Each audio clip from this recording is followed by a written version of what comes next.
Hi, everyone. Welcome to Office Hours, where we answer your media questions 7 days a week. Let's go ahead and jump into those questions. Jason, what do we have? David Brady in New York, asks, can an over-reliance on AI cause brain decay? MIT and CNN think so. Always sharpen the saw, kids. The brain does regenerate, going back to its embryonic state. And he includes a link. Go ahead, Courtney. It's an interesting article. I haven't one thing I have noticed is not whether I'm just get reliant on AI to do things that I used to do by myself, just kind of like performing long division, when the calculators came about. Every now and then I try and go back and do a long division arithmetic, and I go, wow, where's my calculator? So I become very dependent on it.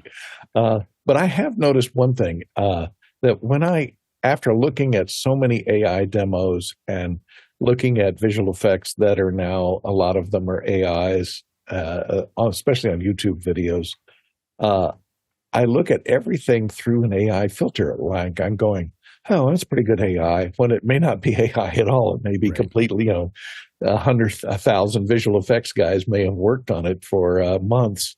And I go, well, that probably took about a minute and a half with version.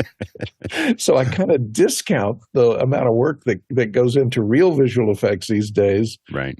Because AI makes it look so easy. So I think you do have to keep your brain sharp and keep doing things the conventional way, just to keep in practice, though. Go, Ronnie.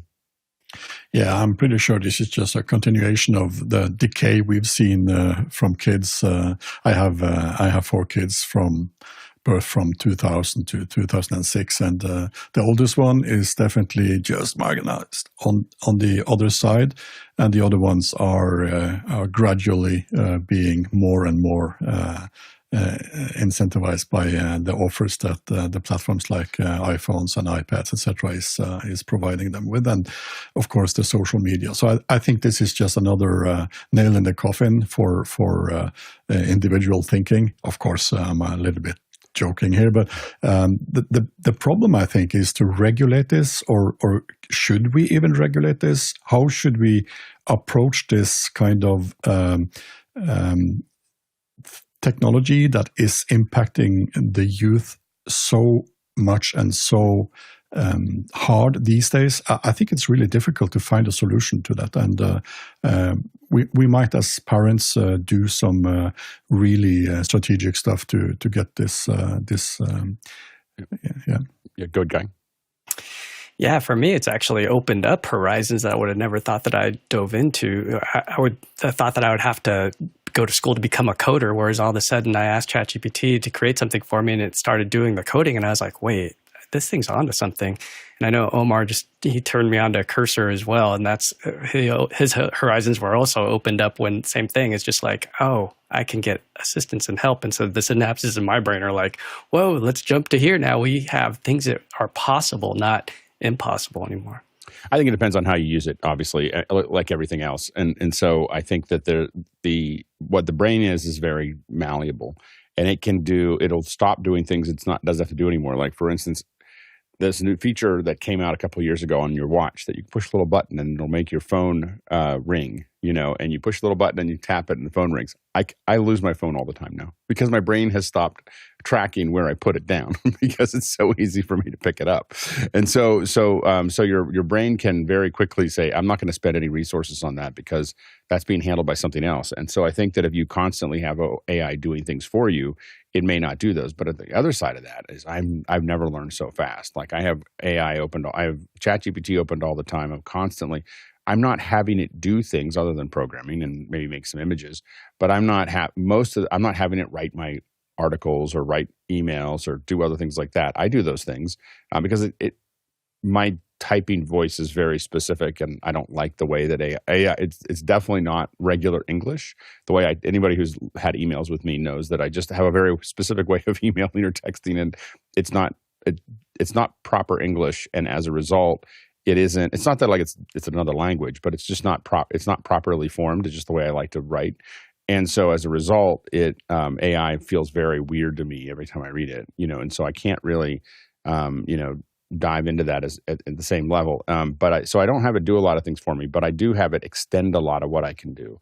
And I think that, this is also, these are good articles. We can talk about it. I mean, it's kind of a little bit of, missing the, straining a gnat, as we would say, related to all the things that in our society that are damaging our brain, like high fructose corn syrup is probably doing a lot more damage than AI. Go ahead, Omar. Yeah, I feel like my use of AI is helping to sharpen the saw, as the guy mentioned. But I was recently at a restaurant with a friend's 14-year-old kid, and he used ChatGPT to flip a coin to decide what he was going to have to eat. So that seems like more of a lane to decay than or maybe I'm just a lot old school here. You just didn't have a coin. Like, who has change anymore? Yeah. All right. Next question. Kai Cochran in Seattle, Washington asks, what is Canon releasing on the 9th? And he includes a YouTube video. Go ahead, Ronnie.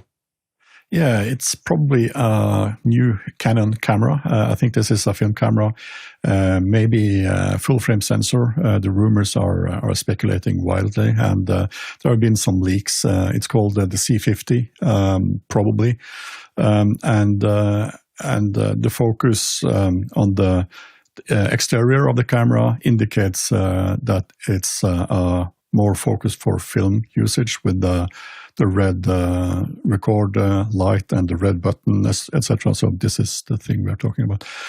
So there's a red light and the shutter button is also red. And if I would speculate, I would think that this is aimed at maybe people that tend to use the FX series from Sony, so the FX3, maybe even the FX30 if it's depending on the sensor size. So I think this is a good thing for Canon moving into this market with a really good camera, hopefully. And then the question will of course be: is this autofocus really good? Is the sensor size really the right size? Is the pixel size the right? And so all these questions will be probably answered maybe even before the 9th and eventually at the 9th. And I certainly will be visiting Canon's booth at IBC in Amsterdam next week, so we'll see what we can dig up of info. Yeah, picking I guess the 9th is related to IBC, but picking the same day that Apple does a launch is a rough news cycle. So it's it's usually every tech company that I know, the one thing, as soon as Apple puts out a date on the iPhone keynote, they're like, let's do a week before or a week after, but not on the same day. Next question. Nick Hernandez in Springfield, Missouri asks, when YouTube Live Chat archives a scroll rate that is too fast to read and the talent would like to engage the viewers, is filtering through AI the solution? I think it's achieve a scroll rate. When it has a scroll rate that's super fast. Go ahead, Guy. Yeah, we use something called tagboard, and what that allows you to do is curate and then push that individual chat item that you want the talent to see. Otherwise, they're just kind of guessing and looking through it and trying to pause it. But if you have a team, then you could use something like tagboard, which is a tool that's dedicated to it. So you can select either comments or questions and then push them to a real nice interface. And you can have that branded, and you can have their little avatars and whatnot pop up if you want to. So take a look at tagboard instead. And of course, what we do here is we turn off the comments and move people to Makana, where we can manage it more properly. The reason the issue is you don't really want to engage with the chat as much as you want to engage with the questions, and being able to separate those out has made all the difference. And so it's one of the reasons that we built the tool that we have. Next question. From the QR code, Scott Pulsifer in Philadelphia asks, how do you distribute ATEM timecode into an audio and Dante chain? In my case, from the TV Studio HD8 to the Yamaha DM3. Thanks. Go ahead, Omar. Yeah, so I have some experience here. The big challenge that you have is the ATEMs generally generate the timecode within themselves. So you have to get it out of the ATEM, and they don't have, at least the newer ones don't have timecode in to be able to populate that. So if you're using that as your base timecode, it's getting it out of that. And there's a couple ways to do that. One of them is via something like a hyperdeck. Hyperdeck Studio 4K Pro, and I believe the HD model as well has a timecode in and out. So you could use the that output to pull the timecode out and then get it into the DM3 via. You can go analog that way, or you can use an AVIO to bring it into the Dante network, something like that. Otherwise, you could use something like a Nginx SDI to HDMI. I use one of those. They have a dedicated timecode output as well via XLR, so you can pull the timecode out of that.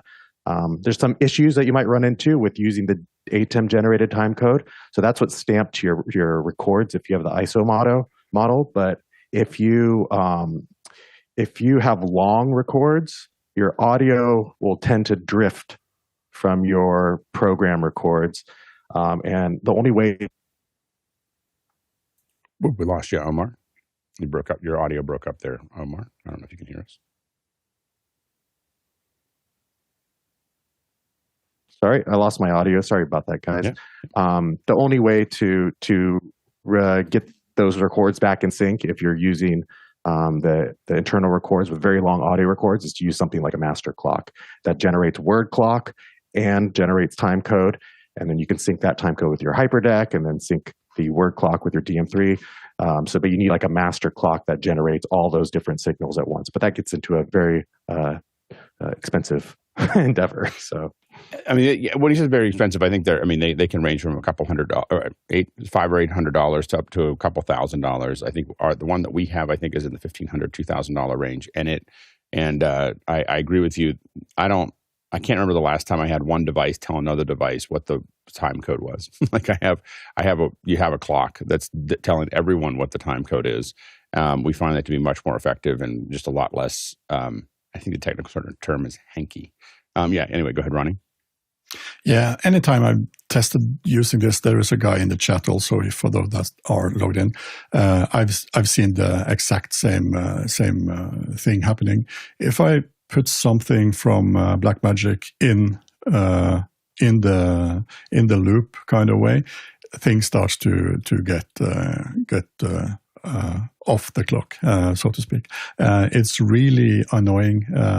It seems to be working for some time and then suddenly stops working. So I've stopped using these timecode synchronization theories with Blackmagic at all.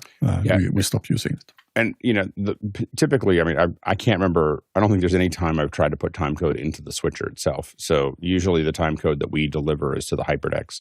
Now we have the 1U SSD hyperdecks, and so we drive timecode into those. We also typically will look at embedding audio, key audio into their signals as they go. We have some of the older ones that have the XLR inputs, but we also have some others that we embed into it to make sure that the audio is just burned into that. So our stereo output from it is usually burned in any kind of, if there's not that many signals, not that many tracks, we'll just tag them into different ISOs so that we have them all with the videos. But then we also will deliver timecode to everything else just in case. Next question. Paul Walhus in Austin, Texas asks, the Tilta Nucleus autofocus adapter promises AF for manual lenses. How is this possible? And he includes a link. Go ahead, Omar. Yeah, it looks like they're using, they're introducing a compatible autofocus system with their Nucleus M2 follow focus system, wireless follow focus system. I happen to own that one. But I read their press release, and it looks like they're using phase detect, which is what Sony uses, I believe, inside their cameras. I think it's some type of contrast-based thing, or maybe not. Phase detect might be different. But DJI has another solution too, and they use LiDAR. And I've heard a lot of good things about it. I haven't used it, but LiDAR, I think, is maybe a little bit more accurate. And a lot of people want to use these for vintage lenses that don't have control. And if you're a single creator, and you're kind of doing things all on your own and you want to use some cool old glass, it's not a bad way to do it. But otherwise, if you have a team, maybe go with the team. Go ahead, Courtney. Yeah, you have to, in order to discern how they're doing it, because, most cameras that have autofocus are designed for autofocus lenses that are internal autofocus. It looks like if you look very carefully at their little video, it looks like they're intercepting the pogo pins that go to an autofocus lens with this clip-on adapter here, and it goes to a chip inside that clip-on adapter and translates the camera's autofocus signals that would normally go to an autofocus lens and feeds them to a Preston-like motor and control that you clip on a gear drive ring onto your lens if it doesn't have one, or you have a lens like a PL lens that will automatically have one built into it. And then you choose the right gear ratio gear for that particular lens, that diameter lens, and then you can use then a remote autofocus, like was speaking earlier, Omar was telling you about. So a wireless autofocus, or you can use not autofocus, wireless focus control for a camera system, and or hook it up to the computer that's within the camera for doing autofocus, which will, that little chip that's in there will translate the autofocus signals to that servo control, so it will then focus that manual lens. Yeah, I think that what's interesting when you watch Tilta and a lot of these other ones, I really hate to be Preston. Not so much that it's a replacement for Preston, but what happens is that you have this kind of, there's all these lower end solutions here, and then you have, the Prestons or whatever that are way up here like this, and this is their business. That they have and it's probably more like, if you think about it, like it's more like this, and this is their business, being, TV and film, so on and so forth. And the problem is that Tilta and others keep moving this up, and so what happens is it's just chewing up the market, where the high end still belongs to these really high end lens controls. But the problem you get into is that as these smaller ones, whether it's Blackmagic or Tilta or in all these cases, they are getting the bottom of that pyramid and just slowly just rising up, the quality of the tools that they're providing, and tools that are very specialized towards this new kind of creator market. It's really, I think that most of the companies are having a hard time. Most of the high end companies are having a hard time competing with that. Just because they have so much more money than the high-end companies, because the high-end companies are able to do something specialized, and there was 10 of them that worked on it, or 20 of them that worked on it, and these companies have hundreds of people working on them, and so I think that's and again, they start off chunky, and they develop a reputation for being a little chunky and not working very well, and then they slowly fix all those things with money, and people, and so it's a really interesting thing to watch across our industry, because I see it everywhere, of this kind of the bottom of that pyramid slowly just moving the quality systems up that pyramid, and kind of pushing a lot of the other folks to it kind of bottles them up into the very high end, which is contracting. I was just looking at something yesterday. I guess compared to 2019, which was the kind of the high watermark, the theatrical business is making $1 billion less a summer, than it was before, and it's probably not coming back. Yeah, go ahead, Omar. Yeah, just to agree with what you're saying. I'm definitely not at the top of the funnel there with the type of productions that I do, but most of the productions that I do couldn't afford a Preston or an operator that can operate a Preston, but we could definitely operate a Tilta Nucleus M2, and that's something that wasn't available to productions that I worked on before, because the budget wasn't there. I mean, a $10,000 budget just can't support a Preston, but it can support a Tilta. That's $1,500 out the door, and you own it. So it's I don't know, it's a boon for people like me. Yeah, no, I think that there's, again, we can always say that you should just get the best thing that you could possibly get, but there's a lot of places. I was talking to someone as I struggled. We were doing a little shoot on Saturday. Again, no budget shoot. We were just having fun in a recording studio, and we were like, oh, we'll just throw Unity in, and Unity was just a disaster, as it often is when you're in an environment where you're all in one place, and it was kind of like, and the guy that was helping us out, he showed up kind of with the band.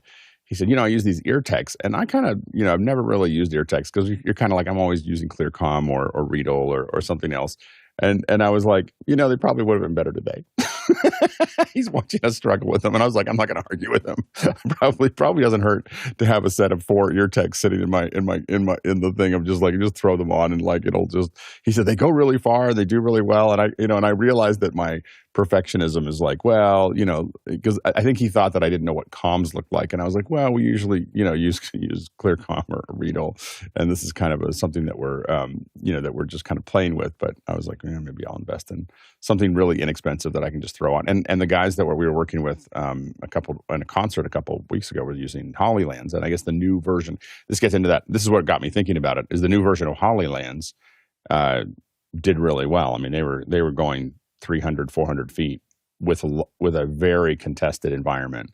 I mean, the RF was out of control, and the new Hollylands are considerably better than the first generation Hollylands, which I thought were laggy and super painful to use. Next question. Marco Riaklik in Zurich, Switzerland asks, I like the idea of an HDR YouTube live stream. I played around with OBS, but it is not as easy as expected. Decklink won't accept the HDR SDI. Even simple white screen was not done in a minute. What HLS encoder do you recommend? Do you have HDR hacks? Yeah, so we played with the HDR stuff. Here's the problem. The fundamental problem with HDR on YouTube at the moment is that the live tone mapping is not the same as the VOD tone mapping. And so the reason we've taken a break from it is we're waiting for that to kind of find its way together. And so the issue that you get into is if you look at the live tone mapping it'll look very bright, but then you look at the VOD and it looks very dark. And so if people are watching an HDR on their iPhone or on something else, if you're only doing an HDR stream and you're not going to make it a VOD later, and you're not going to produce your own VOD, if you want to leave it as a VOD, so if you want to do HDR and then leave it as a VOD on YouTube, I don't think it works right now. Like, I just don't think that works. If you want to do a VOD and if you want to do a VOD or do a pure live stream, then take your own recording, do your own tone mapping, and re-upload it as an SDR to YouTube. I think that actually works. Or you could even upload it as HDR separately and make sure that it's set to where you want it. So that's the tricky part of trying to figure it out. Now, the other thing to remember is that you're not doing anything with trims. So basically, you're just doing the curve. So is it an HLG curve or a PQ curve? But there's no metadata. So you're oftentimes the easier one to do is HLG instead of PQ because you don't have any of the controls that you would have with PQ. Although I still prefer the PQ curve. I think you get more detail in the highlights with a PQ curve than a HLG curve. But you can do it. We've done a fair bit of this, and I think on an HDR screen, it looks amazing. Like, it really looks good. But the problem we've had in the past is that issue there. So as far as encoding, I've never tried to encode with software. so I don't know. Like, I've never tried to encode HDR with. I know that OBS theoretically does it. I've never tried to do that. I don't. I do think that you should be able to, if you're trying to send Dolby Vision or something, you may have trouble, but you should be able to send something with a PQ curve or an HLG curve to a Decklink, because all it really is 10-bit in. It really, that's what it's looking for, because you're just putting a curve onto an image.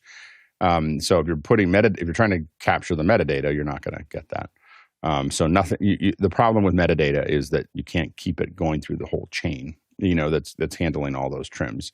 So anyway, what the least expensive HDR tool that I think is out there, the Osprey will do it, but we've had a lot of trouble with stability at higher frame rate, at 4K 60 HDR. We find the Ospreys get really hot and they stop working. so we wouldn't necessarily go down that path. The ones that I've done most of my HDR work with is Elementals, but those are pretty cost prohibitive.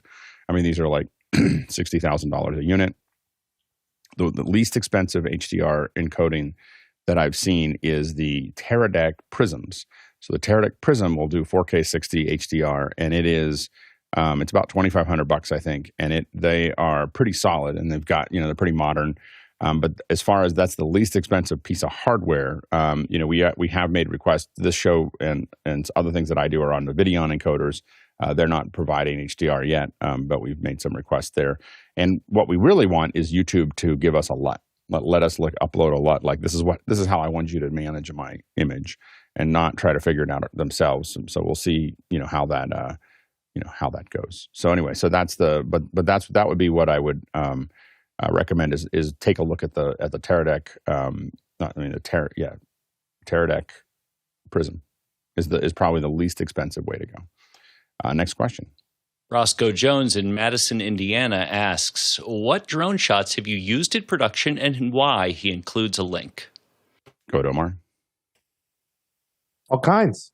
It depends. Lately, on Saturday, I had a MMA production, a live production, and we shot some drone shots, just establishing of the building. So those are nice, slow, scenic shots of the city moving forward. If I'm doing real estate, I might do something similar. If it's a big office building, if we get the permits for it, we might use an FPV to dive down the side of the building. But they're great for establishing shots. I use them often for that. Go ahead, Guy.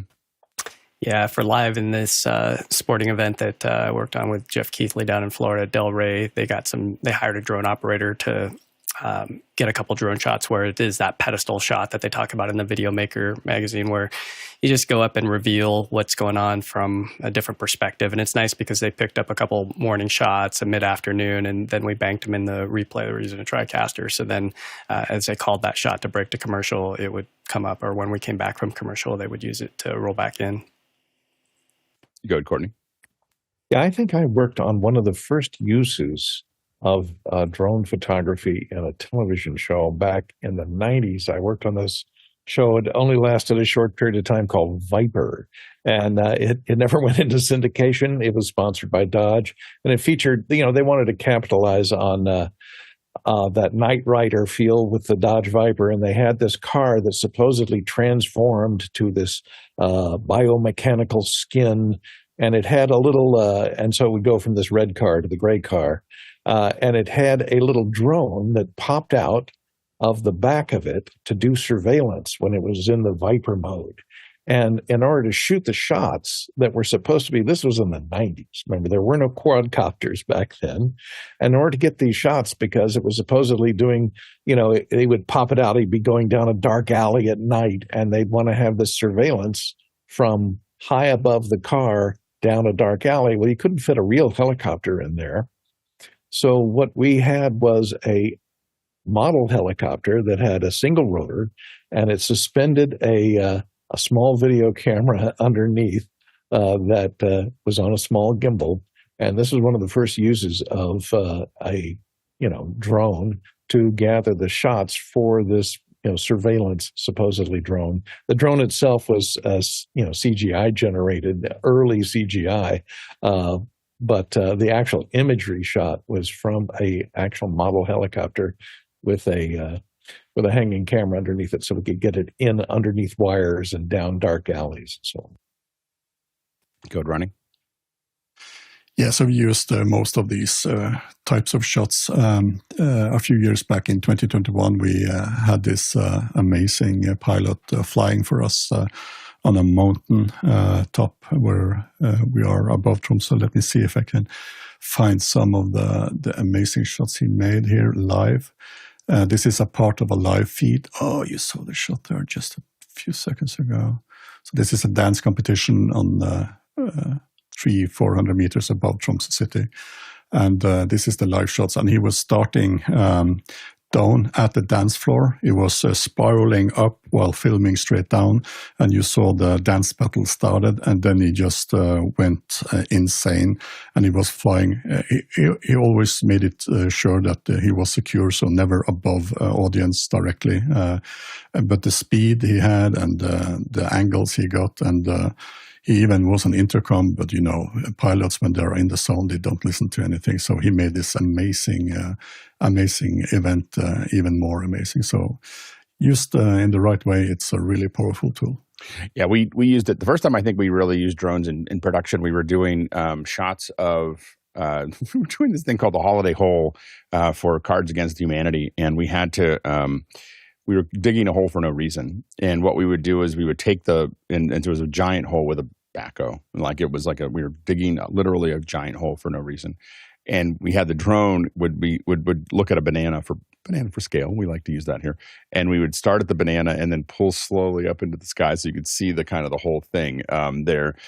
More recently, one of the things we did that was kind of new for me that I hadn't used in production. I've used RTK drones before, but I hadn't used them in production, and it was really. I mean, I just feel like this is where I would go if I was going to build a business around drones. Is RTK. So what RTK is you have your drone, and what happens is you have a little transmitter, and that transmitter creates a point of truth, and so it knows exactly where it is, and it knows what its relationship to the drone is, and it means that it knows where the drone is down to centimeters, and so.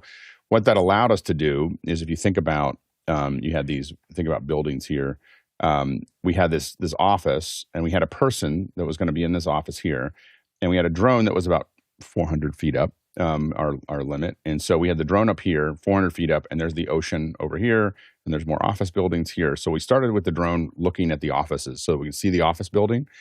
And then what we did is we wanted to swing around here and look out over the ocean, but at the same time, if you think about it from the side, come down like this and land 5 feet from the person who was at the door saying, "Hey, come on in," and so doing that with precision and doing it over and over again is a thing.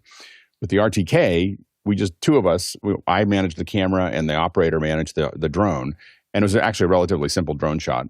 But we figured we practiced it a couple times and got it to the right amount of time. It's going to take, we have 45 seconds, to do this shot. We've got, all these things have to happen in this time zone. We got it right. And we got to a point where we were happy with it.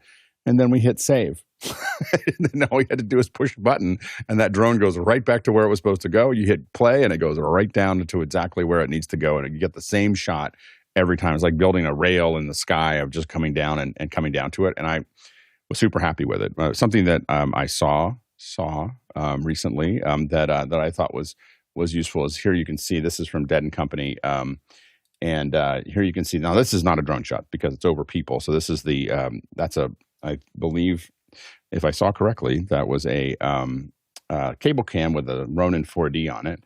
But you'll see the shot, and here you can see a drone. This is now what's happening here is there's nobody in over this area here. And so you're able to kind of jump over to that shot. But these establishing shots throughout this piece were really, especially as it got darker, were pretty impressive. And it looks like it would be an Inspire 3 that was flying over that. And so being able to kind of get those big establishing shots and finding a place where the drone can operate where it's not, where you feel like you're over the crowd. But you're not. But in combination with all the other, this is a pretty complicated camera because you have the drone and then you have these. If you look at that shot here, one of the things you'll see is like little things like this looks a lot like a pedestal with a Trinity rig on the top. And some of these you'll see some like FR7s kind of floating in. So mixing it in with all the other things that are there was pretty useful. Not anything by itself, but just as one little to kind of create the atmosphere. Next question. Tommy Chance in St. Paul, Minnesota asks, is anyone running an Nginx RTMP server? I'm thinking about setting up a Raspberry Pi. Are there better solutions for running the stream throughout our church? I'll go to Omar. I haven't ran a Nginx RTMP server, but I've used Nginx to run an SRT server, which is pretty similar in a lot of ways. I don't have a great recommendation on an alternative, but the one thing I would say is if you're running this yourself, just be wary that it might require a little bit of maintenance, right? Checking in on it. And if you're not real comfortable in that situation, then you might want to look for a more off-the-shelf solution or some type of service that provides that for you. What most venues that I've worked with use is multicasting. So it does take a little bit of work on the far end. If you're talking about throughout the church, I want this event. Most people wouldn't use RTMP. It would be kind of a slow way to make that happen. And so I would it would be less stable. I think that what most people do is set up a multicasting system, and then you can buy very inexpensive little multicast receivers. And for some of the arenas that I've worked in, they'll have a multicast network. They'll have these receivers. They can send out many channels, and the receivers just tune into the channel that it needs. And those little receivers that get glued to the back of the monitors, I think, are a couple $100. I don't have the exact models for them, but that's the direction I would go if I want to put a bunch of things in there. You can then be streaming a couple different things if you want to. It's relatively low lift for a network once you set it up. Most IT people kind of get stressed about multicast because there's a whole bunch of security and usage issues that come up that you have to make sure that you dial down. But most of the large venues that have, and I'm, that are talking about hundreds of screens that need to be managed and need to be self-managed are all using some kind of multicast system, not RTMP. Next question. Vic Hernandez in Springfield, Missouri asks, I understand that this is an artistic, subjective question, but for instances like office hours, do you prefer to fully light your subject or use a slightly asymmetrical lighting to provide texture? Good guy. Yeah, there are some pretty standard looks. I mean, in an interview, unless you're trying to portray somebody as like the good guy, bad guy, you're pretty much going to go to a 1-to-1 or 1-to-2 ratio, meaning your key is going to be about the same as your fill. So the more dramatic you start to go, like in this example here, you can see this gentleman, he's got shadowing on the opposite side of his face. But this video is very much worth watching because he does a little trick where he uses a 6x6 or so, 6x8 Westcott piece of diffusion to create this look. And you notice that here he calls it very sourcey with the aperture light dome 2, which is what I use. And it's just a little too hot on his left cheek there. Whereas this, what he calls the mare's light, which let me show you what it looks like. He built it with basically a light below bouncing up and then through. You guys should watch this video. It's just amazing how it's portable, but it also allows you to get that look if you had an 8x8 or like one of these monster 5-foot pro photo lights that are difficult to move from room to room, and they just get you need a grip truck essentially. Whereas everything in this video that he shows is done out of a little economy Camry car. It's just little. It fits inside of the trunk of that kind of commuter car. So it just depends on what kind of look that you want. If you want the dramatic or if you want the more newscaster look. I myself prefer a little bit of ratio just to add that depth and dimension. So that's what it does. Is it really it minimizes wrinkles on faces. So if you have people that want to look their best, soft diffused light's best. If you start to introduce some harder lights, it really starts to show that texture of the skin. And depending on where you put these lights, underlighting is something you never want to do to somebody because they call it monster lighting unless the talent made you upset. And then you don't upset your people that do your lighting because they can make you look horrendous really quick with a couple ill-placed lights. So that's my 2 cents. Good, Courtney. Yeah, it depends. It kind of depends on your subject, whether the person is, of a certain age and has a number of wrinkles you want to hide. As Guy was saying, that the bigger the source, the broader the source, the less chance there are of wrinkles. Also, the ring light was developed for getting rid of shadows. It was originally developed for medical photography to be a strobe that would go around the lens of the light. That way, the light is emitting from all directions around the focal point of the lens, so there would be no shadows. When you're taking pictures of inside the body, you don't want a shadow to be misinterpreted as something that shouldn't be there. So that type of, that carried over into photography, and ring lights were used for analyzing makeup application and so on in the beauty industry.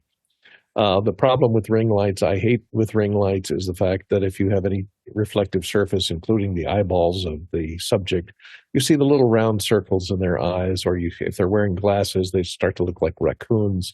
So I prefer a more rounded approach with a harder light like the sun, which is hitting my face. I have no control over, so I have to increase a light panel here to fill at this time of day. And I have to adjust that during this show because the amount of light coming through this giant floor-to-ceiling window that's sitting right next to me varies. We start the show in darkness, and by the time it's over with, I've got full sun on my face coming through some transparent blinds, not transparent, but translucent blinds. So I like a little more modeling. Of course, it reveals all the wonderful bags under my eyes. So you get a chance to look at all that. But if you've got a woman, you want to have more flat lighting, although they do tend to look a little pasty at some point. So I like to have a little bit of dimensionality so that you don't start looking like a two-dimensional object, and you retain the fullness of the face to give it some degree of modeling. Yeah, I from a necessity that I was tearing apart and moving things around in my studio, that I ended up with kind of a more of an angled lighting, which I've grown to like better than my other view. So I've kind of gone down a different path there. But I from an office hours perspective, I would say I love the fact that everybody in office hours has a different way that they're doing it. I think that the individuality of every frame, that we're not on virtual backgrounds, that it is something that we've decided we want to put behind us, even if it's by accident. In my case, it's mostly just junk back there. That it is that there's something there that's creative. I think I like. So I'm not worried about whether people do it front lighting or not. I can tell you in broadcast, I'll get a lot of feedback if I don't make it really even. And the reason is that they want everybody to look the same. And they don't, and so they just want everybody to fit into the boxes well. So when we do, point to points into a ABC or a CNN or something like that, we tend to even it out. Excuse me. So I think that's for broadcast, we would say that we would probably give it a pretty even. And again, as Guy was showing there, I tend to like to use very large sources for those types of things. But a little angle, I think, looks good. I think that if you're trying to do something, again, to join an event, I'll tend to even it out a little bit also, because it makes it look like you're working too hard. Like when it looks dramatic, you'll get feedback of like, oh, the guy came, and so sometimes I'll even things out to just to fit into whatever else I'm doing. So it really, as always, it depends. But I think that for office hours, I would do whatever you think looks good. Next question. Mike Gaines in Los Angeles, California asks, Dolby Vision 2 announced AI-driven content intelligence, precision black, authentic motion for cinematic motion smoothing. Thoughts? I don't know how they're going to do the authentic motion for cinematic motion smoothing, but I mean, because what they're dealing with is the fact that almost every TV is set up to do 60, 120, 240 frames a second. And unless you go in there and change a bunch of settings, that's what you're going to get. And so 95% of the world watches 60, or 95% of the United States anyway, watches 60, 120, or 240, and they never see 24 frames a second on their TV because the TV came a certain way, and they don't know how to use the little buttons to make that go, because you not only have to change what you're doing on your Apple TV. So, and I imagine that the announcement came out, my guess is that all of the Apple products announced next week, and probably the ones that are out right now, will move to support Dolby Vision 2, because Apple has jumped into that pretty often. My guess is that the new phones will be able to support shooting in Dolby Vision 2, which, and what cameras can shoot in Dolby Vision 2? Any of them. If you shoot in log, it's a correction issue. So it'll be as far as trimming it and doing the color correction, it'll be tag it as Dolby Vision 2 on the way out. That'll be the big question. And my guess is we'll see some update. I think we'll see a bunch of updates next week, most likely from both Blackmagic and Apple, that support Dolby Vision 2. And I don't know if it's going to make a dramatic difference in how people see it. I think that it's great that they keep moving it forward. It'll be interesting to see what precision black means, for them. But it would be it'll be interesting to see. Now, Dolby IQ made a pretty big difference because it had a sensor on the. What Dolby IQ does is it has a little sensor on the TV, and when you it looks at the ambient light in your room and makes adjustments to what your monitor should look like to be able to deliver the artistic intent of the video itself. And so that was a big update. This one is building on that, I think, in that area, and so it'll be interesting to see what comes out of it and whether it's worth it or not. I think that Dolby has to keep on evolving quickly because they're both in the sound and the vision place. There's a lot of competition kind of building up because there's big manufacturers who look at the big checks they write Dolby and want to not write those checks, and so Samsung and YouTube and others are doing other things to kind of manage that process. So we'll see how that all rolls out. By the way, if you're watching this and you are just watching on YouTube, you're missing half the show.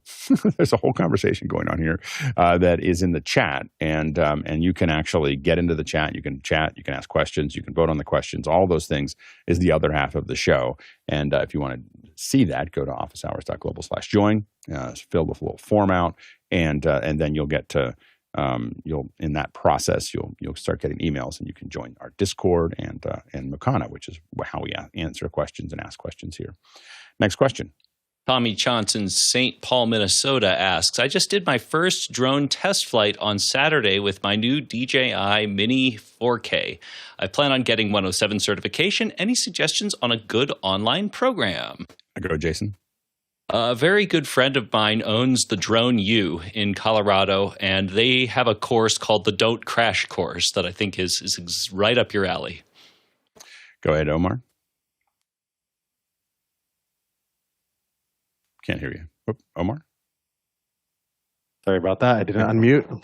I think this is more of a you question on how you learn, right? Because if you want somebody to hold your hand and lay it all out for you and give you very structured information, then a drone course like the one Jason recommended is probably a really good option for you. But you could definitely get all that information on YouTube for free. There's some videos online, one by Matt Kendall that I've heard good things about.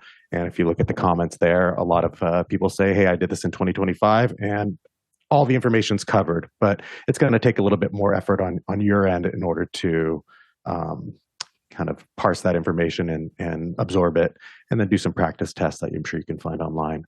Maybe a GPT of some sort could help you there. Next question. Zach Stallsmith in Chautauqua, New York asks, with multiple NDI sources on a network, cameras, vMix, outputs, bridge, is it better to run an NDI Discovery Server? Go ahead, Omar. I think it depends on how complex your network is and how many devices. If you have a very complex networks with multiple VLANs and a lot of different computers or NDI devices connecting to it, then the NDI Discovery Server is going to help you find those devices a lot quicker. So if you're plugging things in, they're going to show up and it's going to know where to look. So if you have the capability of adding it, it's not a bad thing to do. Go ahead and Ronnie. Yeah, I can see any adult reason for why you should not be running that. The stability, if you have problems with stability between your NDI devices, will increase immensely. And it's a itty bitty small service. It takes absolutely no resources from the machine it's running on. It helps if you have a trouble and just a few NDI feeds on your network can be improved in stability by using Discovery Server. So there's no reason to not using it, as I know. Next question. Roscoe Jones in Madison, Indiana asks, designer for Oz in the Sphere said, quote, we tried to keep the same story and implement parts while balancing, important parts while balancing narrative and experiential. How might this balance be measured? Go ahead, Courtney.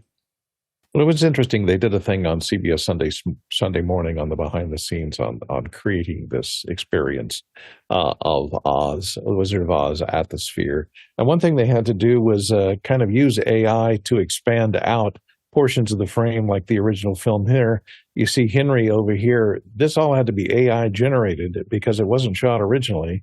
And later in this scene, he crosses into the frame. So if you're going to extend the frame out to the entire width of the room using AI, you have to start characters back there and you have to have them walk into the position that they eventually enter the frame in, which was kind of difficult. The other thing that they did was They used smoke and blowing debris when the tornado is approaching, and actually blow leaves and fog generators that generate smoke and atmosphere into the audience, which gives you an experiential, adds to the chaos of the approaching twister. They even have smells involved, like Toto when he's running through the rain, and you get wet dog smell.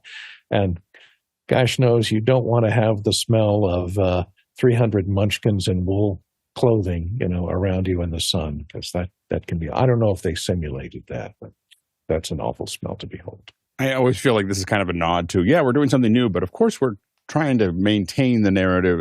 Like we're trying to have the same story. That's what it's almost a required part of what you say when you're going to take an old thing and put new things on it, is to say, of course we're not redoing it. We're trying to maintain the artist's intent and blah, blah, blah. They're making something new. And I think that it's interesting to see where it's going. I think that in an immersive world, you may see a lot of films get this, treatment. I think that the Wizard of Oz in some cases was one of the easier ones to do this with. But I wouldn't be surprised if you see more of this. One of the reasons that older films might be a little easier from a giant immersive perspective is that the cameras don't move as much. And it's not that they don't move, but they don't move as much. And as you start to move the cameras more, I think the older films are going to lead themselves more towards this than newer films, because the newer films, if you start trying to maintain the same camera and move around, like you think about a bullet time in the Sphere, moving with that camera and the whole background moving with you. A lot of people may find that to be a little sickly, for them to see that many pixels moving. So it'll be interesting to see how they go down that path. Next question. Stephen Love in Nashville, Tennessee asks, looking at this new monitor mount from Wooden Camera, anyone using this or something similar? Thoughts? Go ahead, Omar. So I haven't used this one specifically. Here's what it looks like. I think their big differentiator is that they've incorporated a Arca Swiss dovetail clamp. You can see it right here, in addition to the normal VESA mount. The ones I see the most out there are this Matthews monitor mount with baby pin, and it's a VESA only. Whatever you do, don't buy this $24.95 one from B&H by Impact. Go ahead, Guy. Yeah, I was going to say the same thing. The Matthews one's been hugely popular. The one that I was just about to go grab, but I remember that it's all set up right now, is this one here, which is made by a company called Triad Orbit. So it's little bits and bobs. One of the pieces is this little plate that goes onto the back of your monitor, and then you can get these articulating clamps that will allow you to position it on different things like music stands, or you could swap them out 5/8 or quarter 20. You get this very robust system of being able to put the monitor on different things, clamps and whatnot. So if you're looking at spending $249, I'd probably go Triad Orbit and get something more along the lines of this kind of setup. Good, Ryan. I'm always impressed by how much money a metal piece of thing can cost. I would probably be securing my expensive monitors, but these VESA mounts are too small for the bigger monitors, and making sure that you have something that is solid enough to carry the weight of the big monitors is really important. But spending $250 on that's double amount of what my display actually costs. So I'm kind of reluctant to use that much money for a small mount like this. Go ahead, Courtney.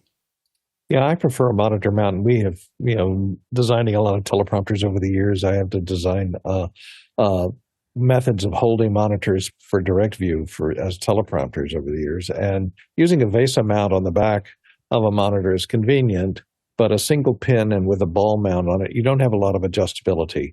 And we prefer we made brackets that mount to the VESA mounts but surround the monitor, and then you put a bail on it like a yoke, so that mounts on a regular pin at the bottom of the monitor. That way you can loosen a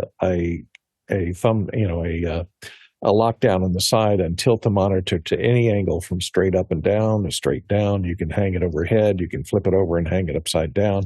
It gives you a lot more versatility in mounting a monitor. It lets you adjust it for the perfect angle to get the reflection out of the glass, which is important. And if you're going to be mounting a hood on it, that's another important consideration. You don't want to be having the weight out in front of that pin so that all the weight of that monitor is offset from the support point for that.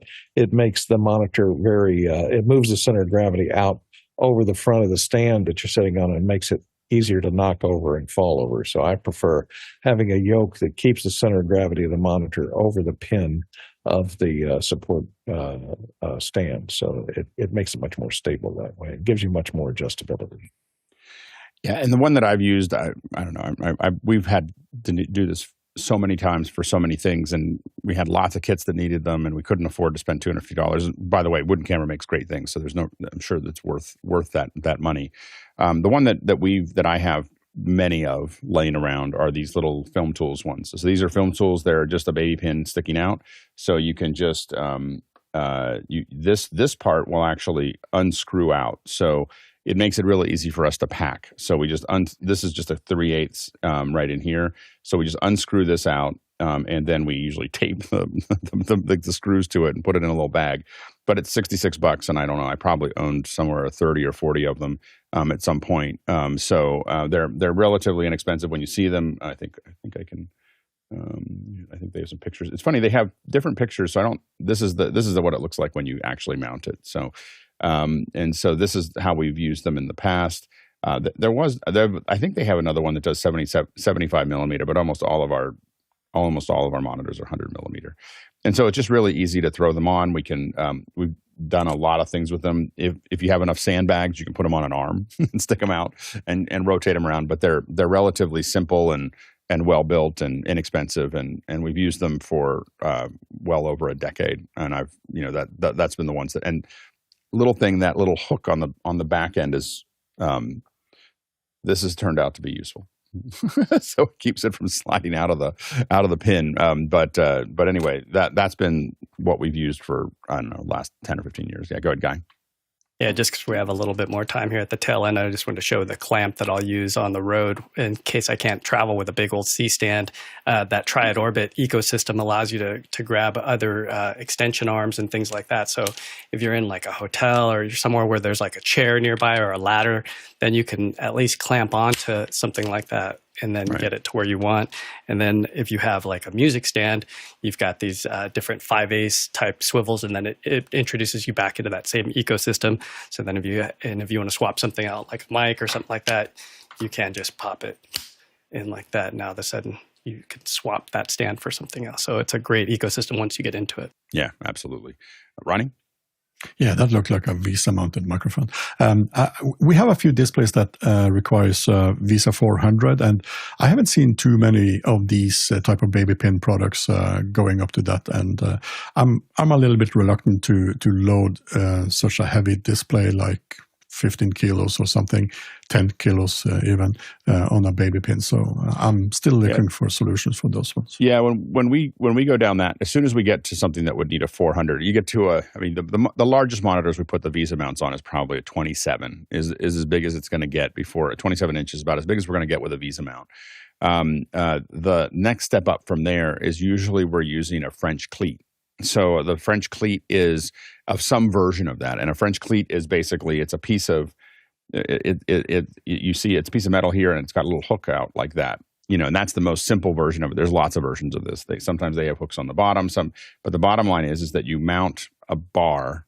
This is the simplest version of it. You mount a bar to the back of that monitor, to the back of your larger monitor, and it simply goes. The monitor sits here, and this goes into this cleat, and you just go step. And it just locks in. And sometimes they'll have a lock on the bottom that will keep it from rocking in and out or coming off that way. So there's a couple different ways of doing it. But French cleats is where we tend to go.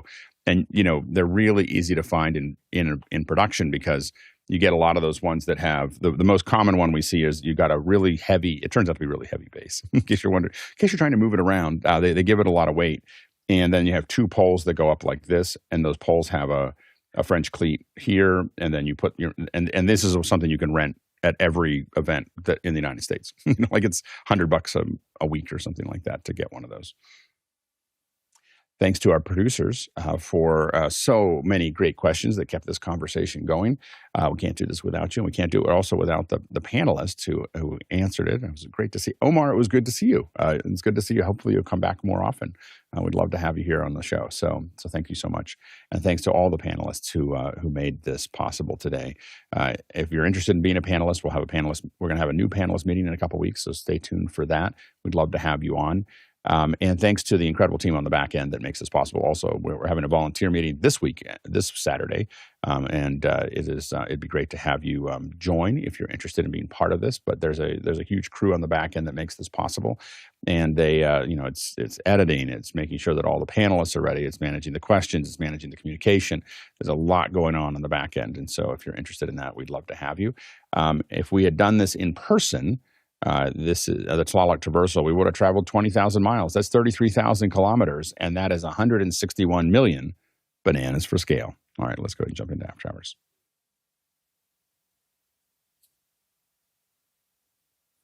I realize my camera is tilted. I was like, I think I was working on something back there. I must have bumped it because it's like I looked at suddenly. I was like, oh, all my shelves are going in one direction. Yeah, you're like 10 degrees off. Yeah, well, more than 10, I think. You're on the Titanic. And the last yeah, exactly. Everyone's waiting for me to fall over. So anyway, all right, see you, everybody. You need that spirit level. Yeah, exactly. Where's that at? It's right. It was right here a second ago. Oh, man. I was like, I got to order more of those. It's on the immersive. Yeah, exactly. Are you getting that back, right? Next week, hopefully. Yeah, so we should have more fun. So you'll bring it into after hours and let us ask questions. Yeah. Cool. Absolutely. Excited. All right, catch you later.